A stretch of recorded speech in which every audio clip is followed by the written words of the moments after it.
అండి, ఇదైతే సత్యనారాయణ వ్రతం మినీ వ్లాగ్. గృహ ప్రవేశం, వాస్తు పూజ అండ్ హోమం ఈ 3 అయ్యాక పంతులు గారు చిన్న బ్రేక్ అయితే మాకు ఇచ్చారు. ఈ గ్యాప్ లో శారీస్ అయితే చేంజ్ చేసేసాం. సత్యనారాయణ వ్రతం 10 కి స్టార్ట్ చేశారు. వ్రతం టైం కే రిలేటివ్స్ అందరూ ఆల్మోస్ట్ వచ్చేసారు. ఇంకా వచ్చిన వాళ్ళందరికీ బొట్టు పెడుతున్నా. గృహ ప్రవేశం వ్లాగ్ పెట్టినప్పుడు చాలా మంది కామెంట్స్ అయితే చేశారు, ఇల్లు చాలా బాగుంది, హోమ్ టూర్ చేయండి అని. హోమ్ టూర్ బ్లాగ్ డెఫినెట్లీ పెడతానండి. ఇంకా కొంతమంది అయితే సత్యనారాయణ వ్రతం కదా మొత్తం పెట్టండి అని అన్నారు. అదైతే నేను ఫుల్ వీడియో తీయలేదండి, తీసినంత వరకు అయితే పెడతాను. ఈ పంతులు గారిది పలాస, అన్నయ్య వాళ్ళు పిలిచారని హైదరాబాద్ వరకు వచ్చారు. ఇప్పటి వరకు నేను చాలా సార్లు సత్యనారాయణ వ్రతం కథ అయితే విన్నానండి. ఈయన మాత్రం చాలా బాగా చెప్పారు. జనరల్ గా సత్యనారాయణ వ్రతంకి 5 స్టోరీస్ ఉంటాయి కదా, ఆ 5 స్టోరీస్ చెప్పిన తర్వాత మళ్ళీ 5 స్టోరీస్, అవైతే పెద్ద పెద్ద స్టోరీస్ కదా, అంత పెద్ద స్టోరీస్ అయితే మీరు గుర్తు పెట్టుకోలేరని చిన్న షార్ట్ ఫామ్ లో కూడా చెప్పారనమాట. 5 స్టోరీస్ మీనింగ్ అదేనండి. కన్క్లూజన్ లాగా జిషాన్ని చూడండి, అందరికి అక్షంతలు ఇచ్చి తనకి ఇవ్వలేదని చాలా సేపు గోల్ చేశాడు. ఇచ్చిన వెంటనే దేవుడి పైన వేసేసాడు అనమాట. జిషాన్ అంటే నవ్య వాళ్ళ సిస్టర్ వాళ్ళ అబ్బాయి అనమాట.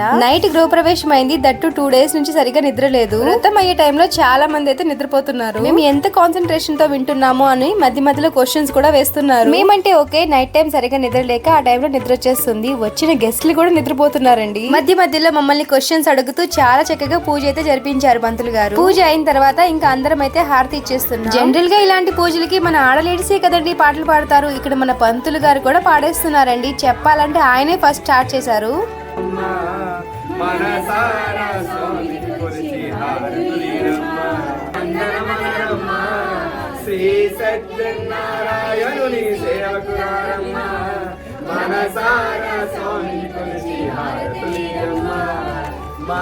ఇంకా సత్యనారాయణ వ్రతం కోసం హల్వా చేశారు పంతులు గారు, అది కూడా చాలా బాగా చేశారు. అలా చక్కగా సత్యనారాయణ వ్రతం అయితే కంప్లీట్ చేశారు. నేను కట్టుకున్న మస్టర్డ్ ఎల్లో సెమీ పట్టు సారీ కేవీఆర్ కలెక్షన్స్ అనే ఇన్స్టాగ్రామ్ పేజ్ నుంచి తీసుకున్నా. బ్లౌజ్ వచ్చేసి కంప్యూటర్ ఎంబ్రాయిడరీ వర్క్ చేపించుకున్నా. అది కూడా ఇన్స్టాగ్రామ్ పేజ్ నుంచే మాధవి క్రియేషన్స్ 8 అనే ఇన్స్టాగ్రామ్ పేజ్ నుంచి చేపించుకున్నా. సారీ అండ్ బ్లౌజ్ అయితే చాలా బాగున్నాయి, నాకు మంచి కాంప్లిమెంట్స్ అయితే వచ్చాయి. డిస్క్రిప్షన్ లో వాళ్ళ డీటెయిల్స్ అయితే ఇస్తాను, నీడ్ ఉన్న వాళ్ళు తప్పకుండా చూడండి. అపార్ట్మెంట్స్ ఎల్లాలో చాలా పెద్ద స్పేస్ అయితే ఉంటుంది, అక్కడే లంచ్ అరేంజ్మెంట్స్ చేశారు. ఇంకా పూజ మొత్తం అయ్యాక చక్కగా అందరం అయితే లంచ్ చేసేసాం. ఇంకా మా అన్నయ్య వాళ్ళ గృహప్రవేశం అయితే చాలా చక్కగా జరిగింది. ఇప్పటి వరకు వీడియో చూసినందుకు చాలా చాలా థ్యాంక్స్ అండి. అంతేనండి, వీడియోని లైక్ చేసి సబ్స్క్రైబ్ చేసుకోండి.